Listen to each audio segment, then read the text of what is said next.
এই হায়াতকে কাজে লাগানোর জন্য আল্লাহ পাক রব্বুল আলামিন কোরআনে হাকিমের মধ্যে বিভিন্ন জায়গায় বিভিন্ন নসিহত করেছেন। আল্লাহ নবী অসংখ্য হাদিসের মধ্যে নসিহত করেছেন, উম্মত আমার যদি পরকালে মাপ পাইতে চাও তাহলে অবশ্যই অবশ্যই এই গুণগুলো তুমি অর্জন করবা। খবরদার মনে ভুলেও এই কাজগুলো তোমরা করবা না। সব পরিষ্কার করে দিছে। আসেন আরেকটু সামনে যাই, হায়াতের মূল্য বুঝাইতে যান।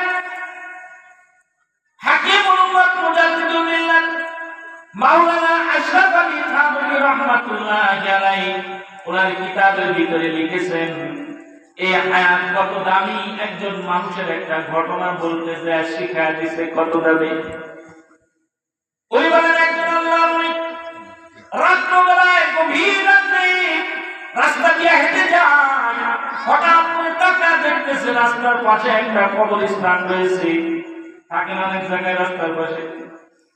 বন্ধুরে, হাদিসে পাকের মধ্যে এসেছে কোন ব্যক্তি যখন কবরস্থানের পাশ দিয়ে হেঁটে যায়, ওই মুহূর্তে তখন ওই জীবিত মানুষটাকে ডাকতে থাকে, বলতে থাকে, ভাই রে, কবরের ভিতরে বড় কঠিন অবস্থায় আছি, আমার আমলনামা বন্ধ হয়ে গেছে। নেকির কবরে বড় দাম, যার যত নেকি তার কবরে তত সুখ। তোমার যদি সময় থাকে কবরের পাশে একটু দাঁড়াও, বেশি না একবার সূরা ফাতিহা পড়ে যাও, তিনবার সূরা ইখলাস পড়ে যাও, তাও তো কিছু নেকি আমি পাবো। এরপরেও যখন হেঁটে চলে যায়, ওই ব্যক্তি বলতে থাকে, যদি একেবারে সময় নেই থাকে কমপক্ষে একবার সুবহানাল্লাহ বলে যাও, তাও তো আমার কবরের ভিতরে 10টা নেকি হবে। আমরা তো বুঝি না, আমাদের ওই কান নাই যে কান ওই কথা শুনতে পারে। আল্লাহ চিন্তা করেন কি অবস্থায় মানুষগুলো কবরে শুয়ে আছে আমার জানা নাই। এখন যখন সুযোগ আছে একটু দাঁড়ায় কবরটা জিয়ারত করে নেই। উনি দাঁড়ায় কবর জিয়ারতের নিয়তে সর্বপ্রথম সালাম দিলেন, আসসালামু আলাইকুম ইয়া আহলাল কবর। সালাম কি শুধু মরা মানুষের জন্য না, জীবিত মানুষের জন্য? মরা মানুষকে যদি সালাম দেওয়া লাগে, জীবিতরে তো ডাবল দেওয়া লাগবে। আল্লাহ নবী বুখারী শরীফের মধ্যে হাদিস বর্ণনা করেন, উম্মত আমার পৃথিবীতে 4 কাজ বেশি পরিমাণে করবা, এর মধ্যে 1 নাম্বার হলো আফসুস সালাম, সালাম বেশি পরিমাণে দিবা। জোরে বলুন সুবহানাল্লাহ। পৃথিবীর ভিতরে যত ধর্ম আছে, কোন ধর্মকে এত সুন্দর শিক্ষা দেয় নাই ইসলাম যেটা দিয়েছে।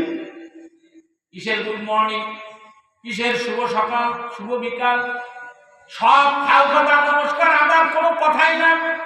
আল্লাহ নবী শিখাইছে, এক মুসলমান আরেক মুসলমানের সাথে দেখা হবে, সাথে সাথে বলো আসসালামু আলাইকুম ওয়া রাহমাতুল্লাহ, আল্লাহর শান্তি, আল্লাহর রহমত তোমার উপরে বর্ষিত হোক। কি সুন্দর কথা। সে বলল আলাইকুম আসসালাম ওয়া রাহমাতুল্লাহ, আল্লাহর শান্তি, আল্লাহর রহমত তোমার উপরে বর্ষিত। ইসলাম এত সুন্দর ধর্ম।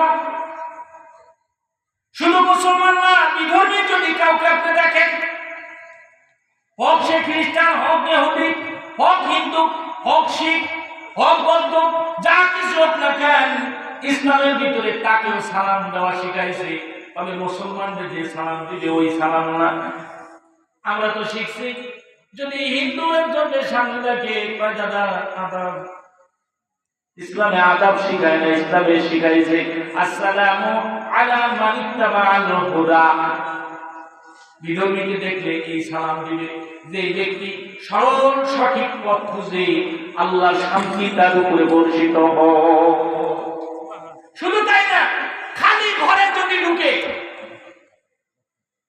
খালি ঘরে ঢুকলেও সালাম দিতে হয়। কেমন? যদি কোনো এই মনে করেন আপনি এই ঘরটা তালা মেরে চলে যাবেন, আপনি যেটা রেখে যাবেন, কার কাছে রেখে যাবেন? কার কাছে রেখে যাবেন? আল্লাহ পাকের জিম্মায় নাকি? কিভাবে রাখবেন? আল্লাহ নবী বলেন, তুমি বিসমিল্লাহি তাওয়াক্কালতু আলাল্লাহ বলে এটাই রেখে দাও। তুমি যত সময় না আসবা, আল্লাহর রহমতের ফেরেশতা তোমার ওই মাল পাহারা দিতে থাকবে। সুবহানাল্লাহ।